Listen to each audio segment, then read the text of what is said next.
გავაგრძელოთ საქმიანი დილა გლობალური ბირჟების მიმოხილვით. სტუდიაში ნიკა მაზანაშვილი, გალტენ თაგარდის საბროკერო მიმართულების გაყიდვების დეპარტამენტის ხელმძღვანელი შემოგვიერთდა. ნიკა გაგვიახლებს მიმდინარე მონაცემებს საერთაშორისო ბირჟებზე, თუ რა განწყობა არის ინვესტორებში და როგორ აისახება გლობალური მოვლენები ფინანსურ ბაზრებზე. ნიკა, დილამშვიდობისა. დილამშვიდობის მივესალმები მაყურებელს. როგორც ყოველთვის დავიწყოთ ამერიკული ბირჟების მიმოხილვით. ძალიან კარგი კვირა იყო ამერიკული ბირჟებისთვის, ისევ პრაქტიკულად რეკორდულ მაჩვენებლებზე ავიდა ინდექსები. Dow Jones-ის ინდექსი დაახლოებით 2.2%-ით იყო გაზრდილი, S&P 500 ინდექსი, რომელიც ამერიკის 500 ყველაზე დიდ კომპანიას მოიცავს, 1.9%-ით, ხოლო Nasdaq-ის ინდექსი კი 2.3%-ით უფრო მაღალ ნიშნულზე დაიხურა.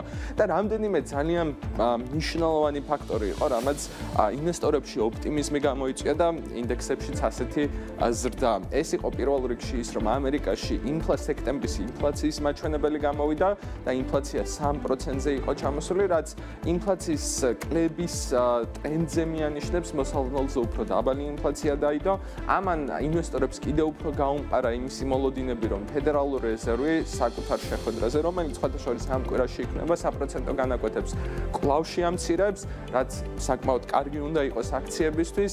ამავდროულად ძალიან ოპტიმისტურად მიიღეს ინვესტორებმა იმ საკითხიც, რომ გამოცხადდა, რომ მიმდინარე კვირაში პრეზიდენტი ტრამპი ჩინეთის პრეზიდენტ ში ჯინპინს შეხვდება, სადაც დიდი ალბათობით ისინი გარკვეულ შეთანხმებას მიაღწევენ ტარიფებთან და სავაჭრო შეთანხმებასთან დაკავშირებით და ამავდროულად კვარტალური შედეგებიც არც თუ ისე ცუდად დაიწყო და ამაზეც აუცილებლად ვისაუბრებთ, რომ გადავინაცვლოთ უკვე კორპორატიული სიახლეებზე. რამდენიმე სხვადასხვა საინტერესო კომპანიას ჰქონდა საკუთარი კვარტალური შედეგების პრეზენტაცია. ალბათ წინა კვირაში ინვესტორებისთვის ერთ-ერთი ყველაზე საინტერესო Tesla-ს კვარტალური შედეგები აღმოჩნდა.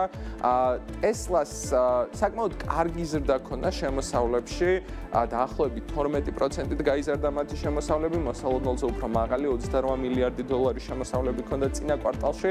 თუმცა ინვესტორებისთვის რაც საგანგაშო აღმოჩნდა, ეს იყო ის, რომ სუფთა მოგება კომპანიას მოსალოდნელზე უფრო ნაკლები აღმოაჩნდა.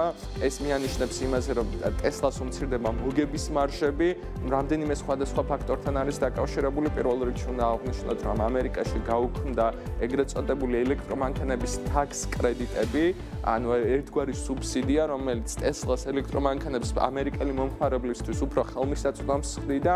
ამის გამო მათ მოუწიათ მანქანების ფასების შემცირება. აღსანიშნავია ისიც, რომ ევროპაში ამერიკა საკმაოდ დიდ კონკურენციას უწევს ჩინური BYD და ასევე გერმანული Volkswagen-ი და ამ ყველაფრის ფონზე, როდესაც ისინი მანქანების ფასებს ამცირებენ, შემცირდა რა თქმა უნდა მათი მოგების მარჟებიც და ამის გამო წინა კვირაში Tesla-ს აქციები რამდენიმე პროცენტით, დაახლოებით 3%-ით შემცირდა. თუმცა უნდა აღინიშნოს, რომ აპრილის დაბალი ნიშნულის შემდეგ მაინც საკმაოდ დიდი ზრდა აქვს Tesla-ს. პროგნოზებზეც რა ვისაუბროთ, კონკრეტული მოკლევადიანი შემოსავლების და მოგების პროგნოზები კიდევ კომპანიის მენეჯმენტს და მასკს არ გაუკეთებია, ის უფრო კონცენტრირდებოდა დიდ პროექტებზე, როგორც არის თუნდაც Cybercab-ი და როგორც არის თვითმართვადი მანქანები. აქაც ისაუბრა იმაზე, რომ უფრო აქტიურად ამ პროდუქტების მომხმარებლებისთვის მიწოდებას უკვე დაიწყებენ 2026 წლიდან. ასევე საკმაოდ საინტერესო იყო კომპანია Netflix-ის earnings-ებიც.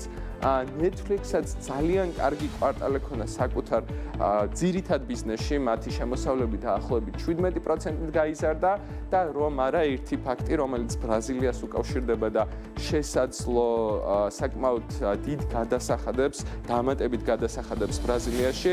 Netflix ერთ-ერთი საუკეთესო კვარტალი ექნებოდა.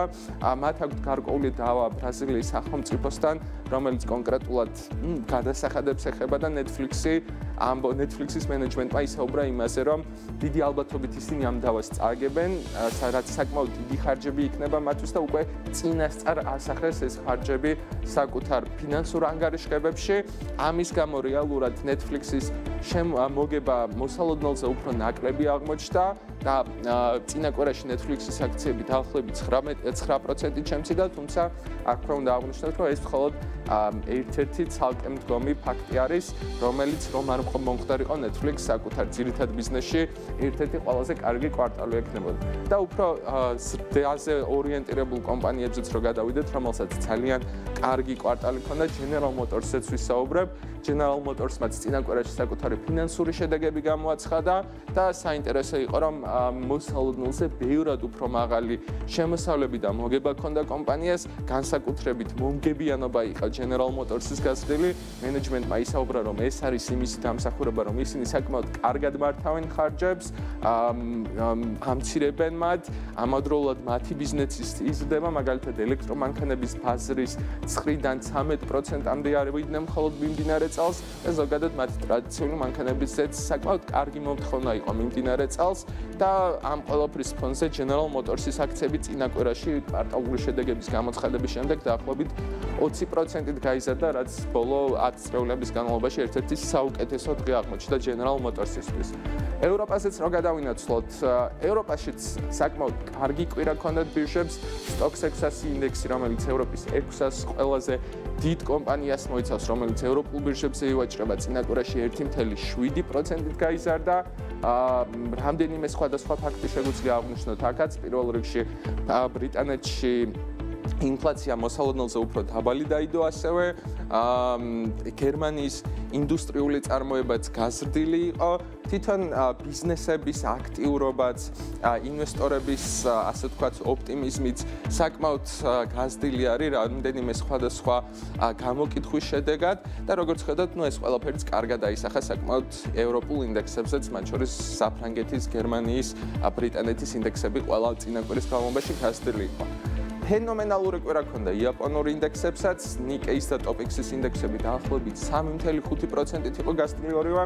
აქ ყველაზე მნიშვნელოვანი ფაქტი აღმოჩნდა ის, რომ როგორც იქნა საბოლოოდ დადასტურდა ლიბერალ-დემოკრატიული პოლიტიკური პარტიის წარმომადგენლის პრემიერ-მინისტრად დანიშნა, არის მოლოდინი, რომ ის საკმაოდ მალე გამოაქვეყნებს ახალ დახმარების პროგრამებს, ეკონომიკის წამახალისებელ პროგრამებს და ეს საკმაოდ კარგი უნდა აღმოჩნდეს იაპონური აქციებისთვის და ბირჟებისთვის და ჩინეთშიც საკმაოდ დიდი ზრდა ვიხილეთ, აქაც შანხაის, ჰონგ-კონგის, CSI 300-ის ინდექსები, ძირითადი ჩინური ინდექსები დაახლოებით 3% იყო გასწრილი.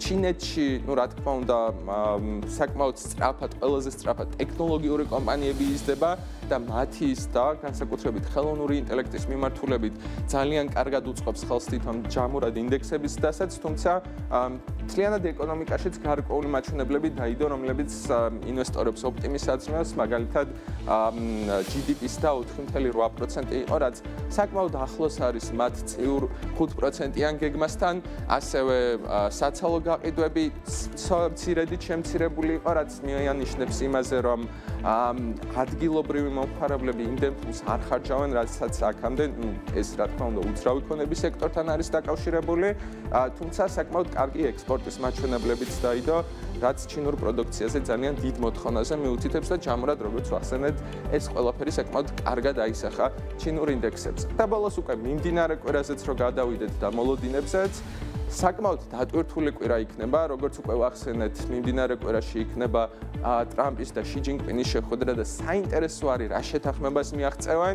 ასევე მიმდინარე კვირაში არის ჩანიშნული ფედერალური რეზერვის შეხვედრა, სადაც 100%-ით დარწმუნებულები არიან ინვესტორები, რომ მოხდება საპროცენტო განაკვეთების 0.25%-ით შემცირება და ბოლოს კვარტალური შედეგების კუთხითაც ძალიან საინტერესო კვირა იქნება. პრაქტიკულად ყველა დიდი ტექნოლოგიური კომპანია მიმდინარე კვირაში გამოაქვეყნებს საკუთარ შედეგებს, მათ შორის ინვესტორებისთვის ალბათ ყველაზე საინტერესო იქნებიან ისეთი კომპანიები, როგორც არის 4 შაბათს Microsoft-ი, Alphabet-ი, ანუ იგივე Google-ი, Meta, ანუ იგივე Facebook-ი, 5 შაბათს საკუთარ შედეგებს გამოაცხადებენ Apple-ი და Amazon-ი და ასევე ვიხილავთ ისეთ სხვა დიდ კომპანიებს, როგორც არის მაგალითად Visa, Mastercard-ი, Eli Lilly, Exxon-ი, Chevron-ი და კიდევ მრავალი საინტერესო პატარ-პატარა კომპანია. ნიკა, მადლობა. ტრადიციულად საინტერესო მიმოხილვისთვის შენ Microsoft-ი ახსენე და თუ იცი რომ დღეს Bill Gates-ის დაბადების დღეა. არ ვიცოდი მიულოცოთ Bill Gates-ს ჩვენი ეთერიდან აუცილებლად. მიულოცოთ BMG-ის ოფისიდანაც. მადლობა და ჩვენ სიუჟეტიც გვაქვს მომზადებული, რომელსაც სულ რამდენიმე წუთში გაგიზიარებთ. მადლობა ნიკა მაზანაშვილი, გალტენ თაკარტის საბროკერო მიმართულების დეპარტამენტის ხელმძღვანელი იყო ჩვენთან ერთად.